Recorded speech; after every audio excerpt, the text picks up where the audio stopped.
Picture this. It is 3 a.m. You are lying wide awake, just staring at the ceiling. And on paper, your life looks great. You know, you have a stable job, people who care about you, decent health, but your nervous system. Oh, yeah. It is reacting like you are in absolute mortal danger. Exactly. It is completely convinced that a predator is in the room when the only actual threat is an inbox that simply will not stop pinging.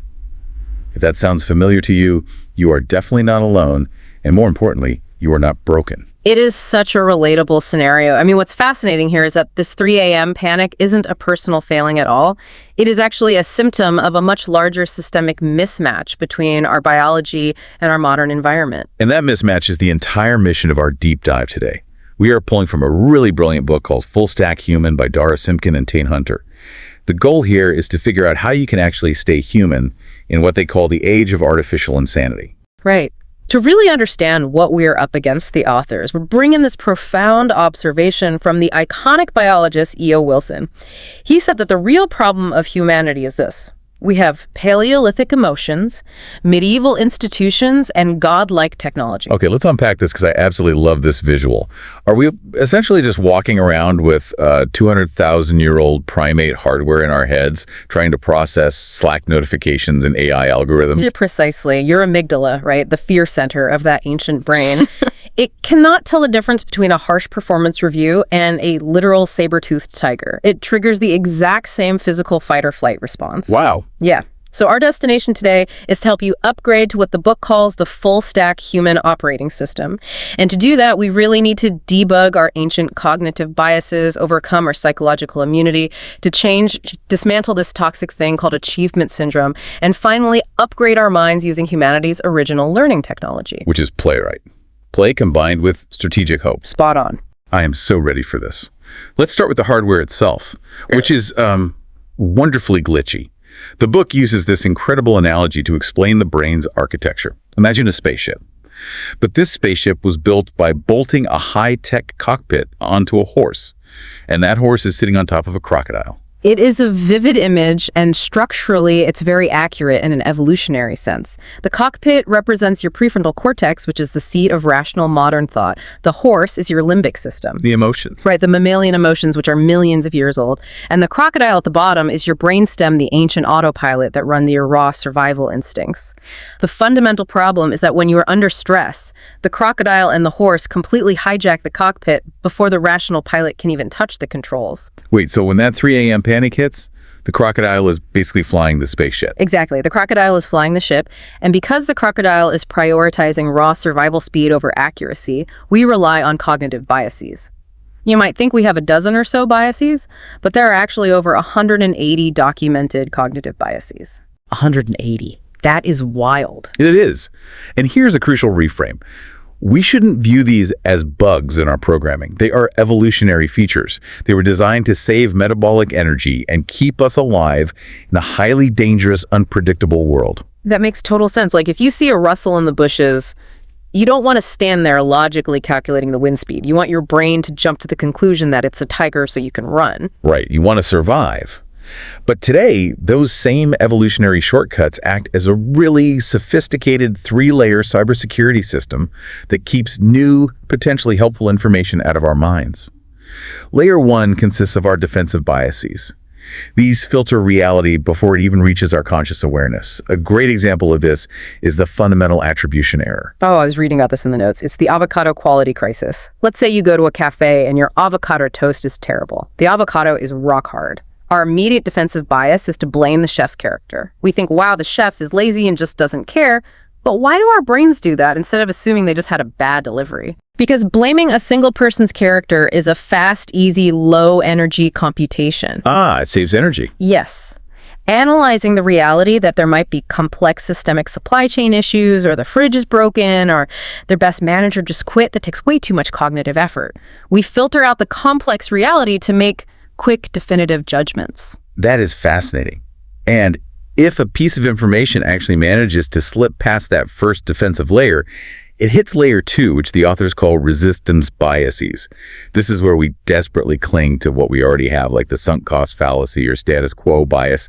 We hold on to things just because they are familiar, even if they are terrible. We absolutely do, but you can actually work with this resistance rather than fighting it. Dara and Tyne point to a masterclass in change management from Lego. Back in the early 2000s, Lego was facing bankruptcy. Kids wanted video games, not physical bricks. The internal resistance at Lego to move away from their classic bricks was massive. So how do they get past their own resistance bias? Because you can't just tell people to stop resisting. Exactly. Instead of completely abandoning their physical bricks, which would have triggered everyone's psychological immune system, they reframed innovation as expanding their brick heritage. They collaborated with franchises like Star Wars to create story-driven sets. They made change feel like a natural addition to their identity rather than a threat to it. Oh, they bypass the security system entirely. But what happens if an idea makes it past defense and resistance? There's a third layer, right? Yes, the final wall. Layer 3 is reinforcement biases. This is where our brains actively double down on what we already believe, filtering out any evidence to the contrary. Anchoring bias is a huge part of this. Is that like the $10,000 champagne menu example from the book? Exactly. Imagine you sit down at a trendy brunch spot and the first thing you see on the menu is a vintage champagne listed for $10,000. No one is actually ordering it, but just seeing that ridiculously high anchor price tricks your brain. When you look down and see a $25 avocado toast, your brain suddenly perceives it as a bargain. Because it's comparing it to 10 grand. Right. Your mind locked onto that first piece of information and reinforced a totally skewed reality. Okay, so if we have 180 of these biases acting like a fortress, how do we ever learn anything new? Where does the original source code even come from? The book introduces Reggie Butler's concept of the origin story. We are all essentially running software that was programmed during our imprinting years from ages 0 to 10 and our testing years from 11 to 17. Butler points out a fascinating psychological quirk, the 80-20 rule. How does that work? If the programming you inherited from your childhood keeps you safe and functioning about 80% of the time, your brain is satisfied, it decides the software is good enough. Just good enough to survive. Right.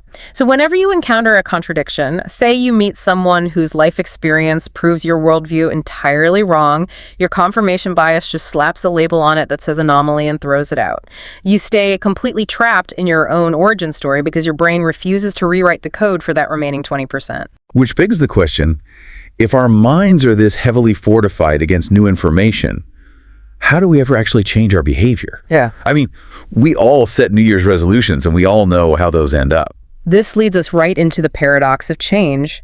Even when the stakes are literally life and death, change is incredibly difficult. Robert Keegan, a developmental psychologist, found a deeply unsettling statistic. Medical researchers looked at heart patients who were told by their doctors that they needed to change their lifestyle, diet, exercise, smoking, or they would literally die. You would think a literal death sentence is the ultimate motivation. Everyone would change right. Only 1 in 7 patients actually made the lasting changes. Wow. Just 1 in 7. That is terrifying. Yeah. What? Do we just lack willpower? No, it's not about willpower at all. It highlights a crucial distinction Keegan makes between technical challenges and adaptive challenges. A technical challenge is straightforward learning a new software program, fixing a flat tire, or taking a new pill. You just need new knowledge.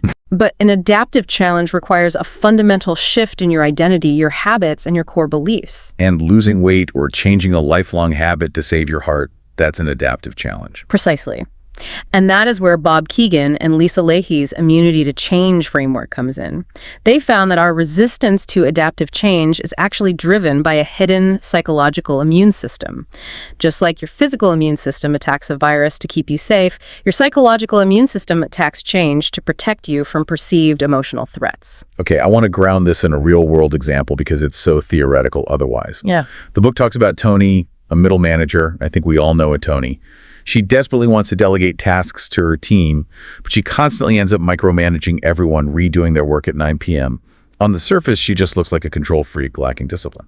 Right, but when Keegan and Leahy's framework is applied to dig deeper, they uncover what they call a hidden competing commitment.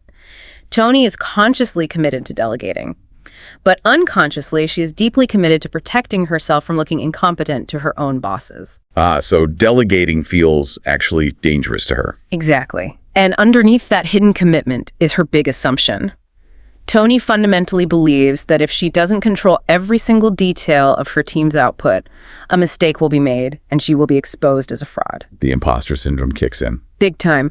Her psychological immune system isn't trying to ruin her life. It is micromanaging to keep her safe from the deep fear of being fired or humiliated. That makes so much sense. She can't solve an adaptive fear of being a fraud with a technical solution like a new task management app. So how does she fix it? By recognizing which stage of adult development she is in, Keegan maps out these stages of adult meaning-making. Tony is operating mostly from stage 3, the socialized mind. This is outside-in thinking. Your actions, your values, and your fears are driven entirely by a need for peer approval and fitting in. It's like high school peer pressure, but applied to the corporate world. Okay, so what is the next level up? Stage 4. Stage 4 is the self-authoring mind. This is inside-out thinking. At this stage, you are driven by your own personal ideology and internal compass. You can hear the crowd, but you are not defined by them. You write your own rules. That sounds great, but the book says the ultimate goal for navigating modern complexity is actually stage 5, right? The self-transforming mind. What does that look like? At stage 5, you become a hybrid of a scientist and an artist. You don't just have your own internal compass, you are willing to completely dismantle it if new evidence arises. You can hold contradictions, adapt fluidly and playfully test your own big assumptions, like Tony's fear of being a fraud, to see if they are actually true. I want to operate at stage 5 all the time, but the authors point out there's a massive cultural roadblock standing in the way of getting there. It's a concept from Michael Simmons called achievement syndrome. Yes. Achievement syndrome happens when our external markers of success completely hollow out our internal experience of life. We fuse our identity entirely with our output. If we aren't producing, we feel worthless. And the book maps out a really chilling 5-stage slide into this syndrome. It starts with stage 1, which is early programming. This is where we learn as children that love comes with terms and conditions. We get praise for good grades, gold stars, scoring the goal. Which naturally leads right into stage 2 identity fusion. Because we were praised only for what we produced, we start to believe we are our output. The human being becomes a human doing. And that kicks us into stage 3 optimization overdrive. I see this everywhere. This is where you find yourself scheduling a 10-minute block of joy into a calendar app, or forcing yourself into the 5 a.m. club, optimizing your smoothies just to get a tiny edge on the competition. But that hyper-optimization has a ceiling. That brings us to stage 4, the diminishing curve. Your goals keep getting bigger and bigger. You get the promotion, you buy the house, but the satisfaction you feel when you hit those milestones shrinks to almost nothing. It's a treadmill you can never get off. Which inevitably leads to stage 5, the break, the crisis point. The book describes this manifesting as severe burnout and somatic disembodiment. You literally feel like a floating head entirely disconnected from your physical body, just processing data until you collapse. And if we connect this to the bigger picture, it becomes clear that this isn't just a personal failing. It is a systemic cultural design flaw. It is incredibly easy to burn out in a system that is literally designed to burn you out. Look at the Japanese concept of karoshi, which translates to death by overwork. We have built global corporate cultures around that level of extreme relentless output. But it really doesn't have to be that way, does it? Not at all. Dara and Tani contrast this toxic norm with the Patagonia model. The founder of the outdoor clothing brand Patagonia, Yvon Chouinard, implemented radical policies like, let my people go surfing. I love that policy. Literally, if the waves are good, employees are encouraged to leave the office and go surf. Exactly. He prioritized human life presence and nature over constant grinding output. And the result, he created a highly profitable, globally successful business with incredibly low employee turnover. Patagonia proves that the antidote to achievement syndrome isn't grinding harder. So what is the actual antidote for the individual? Author Daniel Pink's research shows that human motivation doesn't actually thrive on relentless pressure. It relies on autonomy, mastery, and purpose. Furthermore, Pamela Meyer advocates for what she calls the breath of presence. We must consciously shift our focus from performance to presence. We need to measure our success by what actually matters to our well-being, not just what optimally serves the corporate machine. Okay, let's bring this all together. If we want to break the cycle of our ancient biases, override our immunity to change, and cure ourselves of this toxic achievement syndrome, how do we do it? Here's where it gets really interesting. The book argues that the ultimate pattern interrupt is humanity's original learning technology, play? When we hear the word play, we usually associate it with children, or we dismiss it as frivolity. But biologically speaking, play is an evolutionary imperative. It is a core survival mechanism. Our species has a unique trait called neoteny, which is the ability to retain childlike characteristics into adulthood. This plasticity, this curiosity, is exactly what makes humans the most adaptable creatures on Earth. The science backing this up is mind-blowing. I was looking at the notes on Jack Panksepp, a neuroscientist. He actually discovered a dedicated play circuit in mammalian brains. And he did it by tickling rats. Please tell me I didn't misread that. You read that correctly. He conducted famous experiments where he tickled rats.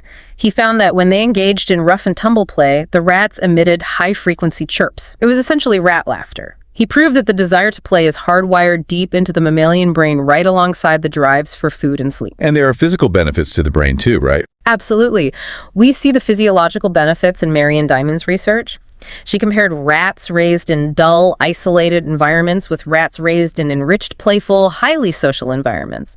The playful rats physically grew bigger, smarter, and more resilient brains. The book mentions that play literally releases what they call vitamin P, a dosage of neurochemicals, dopamine, oxytocin, serotonin, and endorphins. But there's another chemical too, right? BDNF. What exactly is that? BDNF stands for brain-derived neurotrophic factor. To explain it, simply think of it as a literal miracle grow for your brain. I love that. Miracle grow. Yeah, when you play, your brain is flooded with this protein, which actively helps to sprout new neural connections and repair failing brain cells. It is the biological mechanism of learning and adapting. That is incredible. But what happens if we don't play? What happens to the adults stuck in achievement center who haven't played in 20 years? The dark side of play deprivation is severe. Dr. Stuart Brown's research brings this into sharp, terrifying focus. He investigated the life of Charles Whitman, the infamous Texas Tower shooter from the 1960s. What did play have to do with him? Brown dug into Whitman's childhood and found a chilling history of severe systemic play deprivation. Whitman was raised by an overly strict, abusive father who entirely suppressed his ability to play. Brown's broader research concluded that when humans are systematically deprived of play, it leads to deep cognitive rigidity. You lose your empathy. You lose the ability to see alternative solutions to your problems, leading to extreme, often tragic behavior when the world stops making sense. That is so heavy, but it perfectly illustrates why this isn't just about having hobbies, it's about cognitive survival. But we have to be careful here, because Catherine Price's research points out that not all fun is created equal. There is true fun and there is fake fun. Exactly. True fun isn't just zoning out. It requires the active intersection of three elements: playfulness, connection, and flow. If you don't have all three of those, you are probably engaging in fake fun. Like doom scrolling on social media for 3 hours, or binge watching a show while looking at your phone. Or my personal favorite, forced corporate team building exercises that everyone secretly hates. That is definitely fake fun. Precisely. What true fun develops is a remarkable quality the Germans call Fingerspitzengefühl. It translates directly to fingertip feeling. What does that mean in practice? It's the ability to fly by the seat of your pants. It represents a highly intuitive situational awareness that you only get from hands-on tinkering and playfully engaging with the physical world. It's a kind of embodied knowledge. It is such a vital cognitive skill that NASA actively screens for it when hiring engineers. Really? NASA? Yes, they don't just want people who are good at math. They want people who fixed cars in their youth, people who know how to play with a problem until a solution reveals itself. I love that phrase, fingertip feeling. But play on its own, just tinkering around, isn't quite enough to navigate the chaos of the modern world, is it? Play needs a direction. And that brings us to the final piece of the full-stack human upgrade, strategic hope. It is essential to differentiate between hope and optimism here. The statesman and writer Václav Havel provided a profound distinction. Optimism is the passive perspective that things will eventually work out fine. It's wearing rose-colored glasses. Just crossing your fingers, basically. Right. Hope, on the other hand, is the active power and conviction that you can make things work out, and that your actions have meaning regardless of how bad the odds are. So optimism is passive, but hope is active. The notes mention C.R. Snyder's research backing this up, saying hope is actually a cognitive function, not just an emotion. How is hope a cognitive function? Snyder found that hope requires two distinct thought processes: pathways thinking, which is the ability to generate multiple routes to a goal, and agency thinking, which is the motivation to actually walk down those paths. And no one embodies this active strategic hope more than Catherine Goetsky. Her story in the book is incredibly raw. She lost her father to suicide and later survived her own suicide attempt. Through that deeply personal tragedy, what did she discover about hope? Through her journey and her subsequent research, she discovered a critical insight. Depression isn't always the most dangerous factor in these crises. Hopelessness is. Hopelessness is the true danger because it's the total absence of those pathways and agency. To combat this, she created the Hope Matrix, right? How does that work? Imagine a graph where you map your level of emotion against your level of action. This creates 4 quadrants. If you have low emotion and low action, you are in hopelessness. You're paralyzed. Makes sense. If you have low emotion but high action, you are interventioner. Frustration, you are just flailing around, busy but miserable. High emotion but low action is wishful thinking. You want things to be better, but you do nothing. But the goal is high emotion combined with high action. Exactly. That quadrant is high hope. And to help people systematically build that high hope, Gutzke developed the SHINE framework. Let's break that down. What does the S stand for? S is for stress skills. This means learning concrete ways to manage your physical nervous system, like box breathing or meditation, so the crocodile brain doesn't take over. Okay, managing the hardware. What's the H? H is for happiness habits. These are small daily practices of joy, gratitude, and rest that keep your baseline mood elevated. And the I. I stands for inspired actions. Taking small, meaningful, forward-moving steps toward a goal rather than waiting for massive leaps. I really like the N, nourishing networks. Why is networking part of hope? Because hope is fundamentally a social construct. When your own internal hope is depleted, you need a nourishing network of people who can lend you their hope until yours returns. You cannot maintain high hope in isolation. That is beautiful. And the final letter, E. E is for eliminating challenges. Actively identifying the roadblocks in your path, whether they are bad habits, toxic environments, or self-limiting assumptions, and removing them. When you combine the cognitive flexibility of play with the strategic action of the SHINE framework, you get something amazing. Dar and Tani call it lemonading. There was a study at Oregon State University during the height of the COVID-19 pandemic.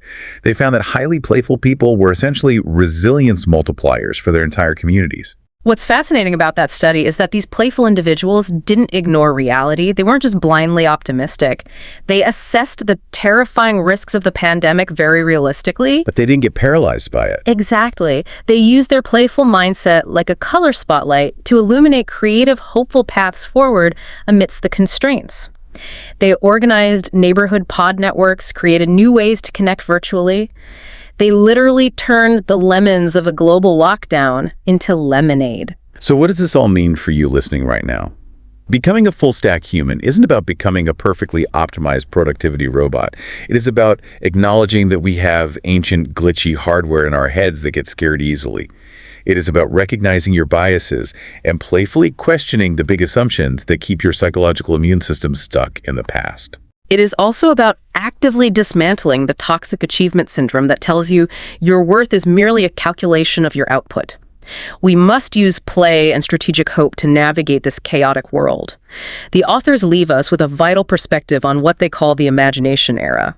In a world increasingly dominated by artificial intelligence, play and imagination are the only things AI cannot authentically replicate. Which leaves you with this final thought to mull over today. If play and imagination are our unique evolutionary advantages, what happens to our value as human beings if we spend our entire lives trying to act like perfectly optimized machines? What if the absolute most productive thing you can do for your future right now today is to figure out how to be gloriously, playfully useless for just 10 minutes?